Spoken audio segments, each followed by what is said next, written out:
नमस्कार दोस्तों, आप देख रहे हैं टेक रिसर्च और आज हम बात करेंगे इंट्राडे के लिए कुछ स्टॉक्स के जिस पे हम मंडे को बाई या सेल कर सकते हैं। तो चलिए हम इसके लेवल्स और टारगेट जान लेते हैं और एसएल भी जान लेते हैं और मैं लास्ट में बताऊंगा दोस्तों कि क्या नहीं करना है। सबसे पहले तो हम स्टॉक्स की बात कर लेते हैं और लेवल्स की बात कर लेते हैं, कौन से लेवल पे हमको बाई या सेल करना है। तो ये हमारे सामने सबसे पहला स्टॉक है टाटा कंज्यूमर प्रोडक्ट का, जिसको हम बाई करेंगे। बाइंग लेवल हमारा है 1162। ये 1162 का लेवल है। इसके ऊपर अगर निकलता है ये स्टॉक तो हम बाई करेंगे। इसका क्लोजिंग लगभग 1158-57 के आसपास है। तो अगर ये स्टॉक निकलता है 1162 के ऊपर तो इसको बाई करेंगे और इसका टारगेट होगा, इसका फर्स्ट टारगेट होगा 1172 और सेकंड टारगेट होगा इसका 1182 और एसएल इसका हम डाल के चलेंगे। एसएल हो जाएगा बेलो 1156 ये इसका एसएल हो जाएगा। ये हमारा हो गया टाटा कंज्यूमर प्रोडक्ट। और चलिए नेक्स्ट स्टॉक है हमारा, उसकी भी बात कर लेते हैं कि नेक्स्ट स्टॉक में हम क्या करेंगे। दूसरी आपको मैं बता देता हूं कि टाटा कंज्यूमर प्रोडक्ट मैं क्यों चूज किया, वो रीजन भी बताएंगे आपको। सारे स्टॉक की बताएंगे, अगर कोई स्टॉक छूट गया तो अलग चीज़ है। ये देखिए, इसमें आप देख रहे होंगे कि हायर लोज बन रहे हैं। यहाँ पे देखिए हायर लोज बन रहे हैं और ये स्टॉक नीचे आने को रेडी नहीं है। तो मे बी हमारे कहने के मतलब ये है, हमारा जो थॉट है कि ये स्टॉक नीचे नहीं आना चाहिए। अगर हम एक ड्रॉ करते हैं तो ये हमारा एक ट्रेंड लाइन होता है जिसमें हायर लोज बन रहे हैं। तो हमें एक उम्मीद है टाटा कंज्यूमर प्रोडक्ट से कि एक अच्छा खासा रैली आनी चाहिए। और जो टारगेट है हमारा 1182 लास्ट टारगेट है, लेकिन हो सकता है 1182 के ऊपर भी निकल जाए, क्योंकि एक रेंज में बहुत दिनों से ये काम कर रहा है अगर हम वन डे का टाइम फ्रेम पे देखते हैं तो चलिए हम बात करते हैं नेक्स्ट स्टॉक का। जो नेक्स्ट हमारा स्टॉक है, तो हमारा अगला स्टॉक है, आप देख रहे हैं डिक्सॉन। डिक्सॉन में क्या है, डिक्सॉन में भी सेम चीज़ें हैं। यहाँ भी अगर 15 मिनट के टाइम फ्रेम पे हम देखते हैं तो इसमें भी हायर लोज बन रहे हैं। आप देख रहे होंगे हायर लोज बन रहे हैं। तो एक बाइंग अपॉर्चुनिटी की उम्मीद इसमें भी है, डिक्सॉन में भी। अब डिक्सॉन के लेवल क्या हैं, हम पहले उस लेवल्स को समझ लेते हैं। डिक्सॉन के लेवल से हमारे हम बाई करेंगे इसको 6925, मतलब 6925। आप ये जो ट्रेंड लाइन देख रहे हैं ना, ये ट्रेंड लाइन जो मैं ड्रॉ करके रखा हूँ, तो इसको हम बाई अबव करेंगे 6925, ठीक है। और टारगेट हमारे जो हैं वो टारगेट हो जाएंगे 7000 के टारगेट हो जाएंगे। पहला टारगेट 7000 का होगा और दूसरा टारगेट 7060 का होगा। दूसरा टारगेट हो जाएगा 7060 का। ये हमारा पहला टारगेट हो गया, ये हमारा दूसरा टारगेट हो गया। और इसका एसएल रहेगा, वो एसएल हो जाएगा आपको 6825। एसएल 6825, एकदम टाइट एसएल डाल के हम काम करेंगे। और देखिए, बहुत सारे लोग जो स्टॉक बताते हैं इंट्राडे के लिए, वो दोनों साइड, बोथ साइड मोमेंटम बताते हैं। वो क्या करते हैं, वो बोलते हैं बाई भी करना है और सेल भी करना है, बाई भी करना है और सेल भी करना है। वो दोनों साइड के लेवल आपको देते हैं और स्टॉक जिस साइड भी गया बस उस साइड मोमेंटम आ गया, बस वो बोल दिए कि हाँ ठीक है ये मोमेंटम आ गया, मैंने ये दिया था और इसने टारगेट हिट किया।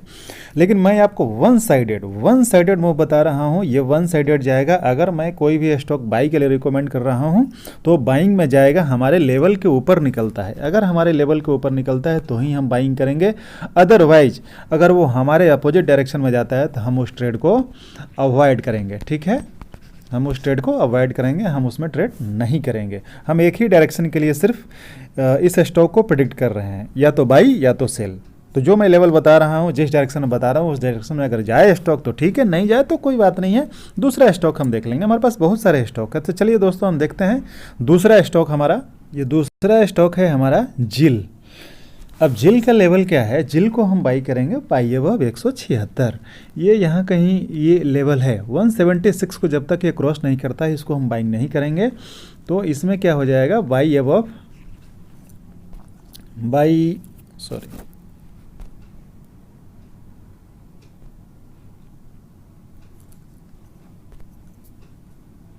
हाँ, बाई अबव 176।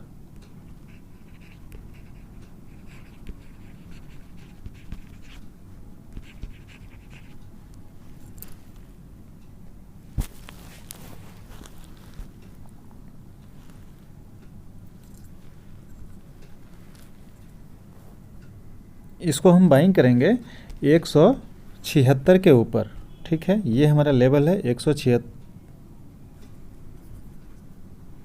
इसको हम बाइंग करेंगे 176 के ऊपर। ये हमारा लेवल है कहीं, यहाँ पे हम बाइंग करेंगे 176 के ऊपर बाई करेंगे। और हमारा जो फर्स्ट टारगेट होगा वो टारगेट होगा 180 का। ये जो हमारा फर्स्ट टारगेट होगा 180 का होगा, और दूसरा टारगेट जो होगा वो हमारा 185 का होगा। 185 का सेकंड टारगेट होगा, और इसका एसएल हम रखेंगे 173 का। अगर हम एसएल की बात करते हैं तो एसएल हो जाएगा 173। तो दूसरा स्टॉक है, हम दूसरे स्टॉक की बात करते हैं, एयू स्मॉल बैंक, ठीक है। तो इसमें हम बाकी सारे स्टॉक जो मैं बताया था उसमें बाई करने के लिए बोला था, और ये स्टॉक मेरे लिए सेल में है। इस स्टॉक में हम सेल करके चलेंगे। आपको एक चीज़ और दिखा देता हूँ कि अगर आप देख रहे होंगे तो सीधा सीधा यहाँ पे एक रेजिस्टेंस है। ये कौन सा लेवल है? लगभग 618-17 के आसपास एक सीधा सीधा रेजिस्टेंस दिख रहा है। बहुत बड़ा रेजिस्टेंस है ये।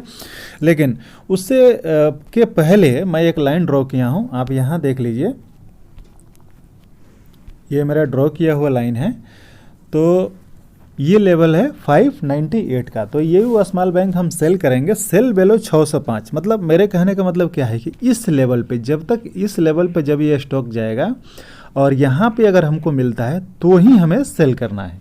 ये स्टॉक अगर यहाँ मिलता है तो ही हमें सेल करना है, हम यहाँ पे सेल नहीं करेंगे, ठीक है। ध्यान से सुनिएगा, आप जो चीज़ें मैं बता रहा हूँ आप ध्यान से सुनिएगा। तो एयू स्मॉल बैंक को हम सेल बेलो क्या करेंगे? 605 और इसके टारगेट हो जाएंगे हमारे 585 और 570। फर्स्ट टारगेट हो जाएगा हमारा 585 और दूसरा टारगेट हो जाएगा 570, और इसका एसएल हो जाएगा 607। एसएल हो जाएगा 607, एकदम टाइट एसएल रखेंगे 607 का। अगर 607 के ऊपर अगर ये स्टॉक निकलता है तो हम भूल जाएंगे इस स्टॉक के बारे में कि हमें सेल भी करना था। ये स्टॉक हमें भूल जाना है, ध्यान रहे इस बातों का। तो चलिए हम देख लेते हैं दूसरा स्टॉक हमारा। नेक्स्ट स्टॉक है हमारे पास महिंद्रा एंड महिंद्रा। इसमें क्या है, हम दोनों साइड के लिए सोचेंगे। अगर ये महिंद्रा एंड महिंद्रा ऊपर निकलता है तो हम बाई करेंगे, अगर नीचे हमारे लेवल के नीचे जाता है तो हम इसको सेल करेंगे। हम दोनों साइड के लिए इसमें बैठेंगे, जिधर जाएगा हम उधर ही ट्रेड करेंगे, दोनों साइड, बोथ साइड। अब देखिए इसमें क्या है, जो पहला लेवल है वो पहला लेवल है सेल का। हम इसको सेल करेंगे सेल बेलो 1922। सेल बेलो 1922 के नीचे हम इसको क्या करेंगे? सेल करेंगे। और हमारा जो टारगेट हो जाएगा वो 1900 का और 1880। फर्स्ट टारगेट हो जाएगा हमारा 1900 का और दूसरा टारगेट हो जाएगा 1880 का।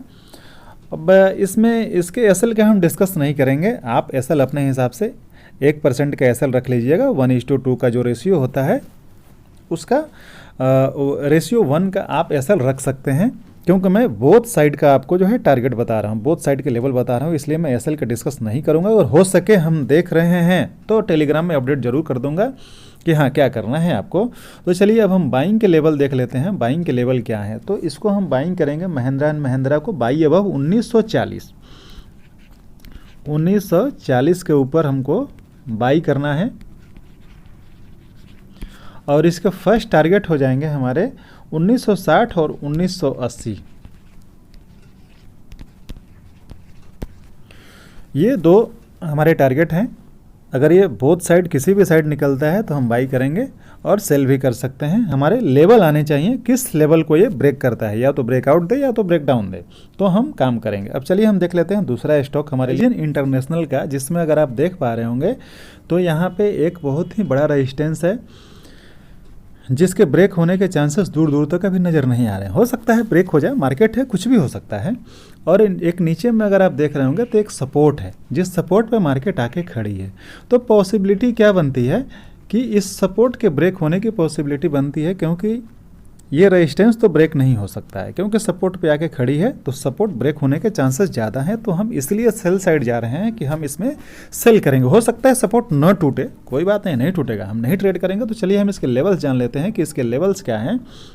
तो साइजिन को हम सेल करेंगे सेल बेलो 738 यही लेवल है, इसके नीचे हम सेल करेंगे। हमारा पहला टारगेट हो जाएगा 730 का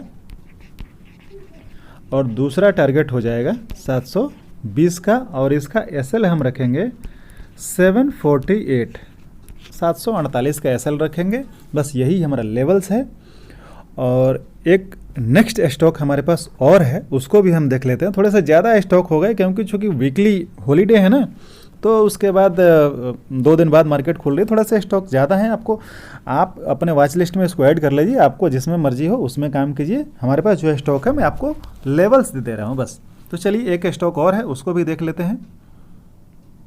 सबसे लास्ट स्टॉक है हमारे पास ग्लेनमार्क का। आप देख रहे हैं ग्लेनमार्क का चार्ट। इससे पहले हम बात कर लेते हैं कि अगर आपको वीडियो अच्छा लगे तो लाइक कर दीजिए और चैनल को सब्सक्राइब जरूर कर दीजिए। और आपके फ्रेंड सर्किल में जो भी हैं, जो भी इंटरेस्टेड हैं, जो ट्रेडिंग करते हैं, जो स्टॉक मार्केट में काम कर रहे हैं, तो उनसे भी बोल के सब्सक्राइब करवा दीजिए। थोड़ा सा हमारा हेल्प हो जाएगा आपके लिए। तो चलिए हम बात करते हैं ग्लेनमार्क फार्मास्यूटिकल की। और एक चीज़ और दोस्तों, जितने स्टॉक मैं आपको बाई या सेल करने के लिए दिया हूँ, तो अगर मंडे को मार्केट खुलता है और खुल के पॉजिटिव रहता है, अगर मार्केट ऊपर चलना शुरू कर देता है, तो हम भूल जाएंगे कि हम किसी स्टॉक की बात किए थे जिस स्टॉक में हमें सेल भी करना है। वो सेल वाले सारे स्टॉक हम भूल जाएंगे अगर मार्केट ऊपर की तरफ चलना शुरू कर देता है तो। ठीक है। दूसरा चीज़, अगर मार्केट खुल के मंडे को अगर नीचे की तरफ चलना शुरू कर देता है, तो हम भूल जाएंगे कि हम किसी स्टॉक को बाई भी किए थे या बाई भी हमको करना है। कोई स्टॉक हम बाइंग के लिए भी सोचे हैं। हाँ, अगर हमारे लेवल के ऊपर सस्टेन करता है या चलने की कोशिश करता है तो हम ज़रूर बाई करेंगे। लेकिन अगर हमारे लेवल के ऊपर या आज आसपास कहीं घूमते हुए टाइम बिता रहा है, तो फिर हम उसके बारे में सोच ही नहीं सकते हैं, उस चीज़ को हम भूल जाएंगे। ये चीज़ अपने दिमाग में बिठा के रख लीजिए। इंडेक्स सबसे इम्पोर्टेंट है मंडे के लिए। तो चलिए हम बात कर लेते हैं ग्लेनमार्क के इस लेवल का। करेंगे सेल वैल्यू 897, 897 के नीचे हम इसको सेल करेंगे। और हमारा पहला जो टारगेट है वो टारगेट हो जाएगा 880 का और दूसरा टारगेट हो जाएगा 870 का। इसमें टारगेट थोड़े से छोटे हैं क्योंकि ये रेंज में स्टॉक फंसा हुआ है। अगर वनडे का टाइम फ्रेम हम देखते हैं, स्टॉक एक रेंज में फंसा हुआ है। ये देखिए यहाँ पे एक इसने रेंज बना लिया हुआ है, तो हमें लग रहा है कि ये इस रेंज को ब्रेक करेगा। ये इस रेंज को एक बार रिटेस्ट कर चुका है, 2 बार रिटेस्ट कर चुका है। ये अगर नीचे आकर थोड़ा सा इस टाइप का अगर ये स्ट्रक्चर बनाता है तो इस रेंज को ब्रेक कर सकता है, लेकिन फ़िलहाल तो नहीं करेगा। हो सकता है 1-2 दिन की गिरावट आए और उसके बाद ये फिर चले तो इसको ब्रेक कर सकता है। और ब्रेक करने के बाद एक अच्छा खासा ये मूव भी दे सकता है, जो इस टाइप की कैंडल एक बड़ी सी फॉर्म हो सकती है यहाँ पे।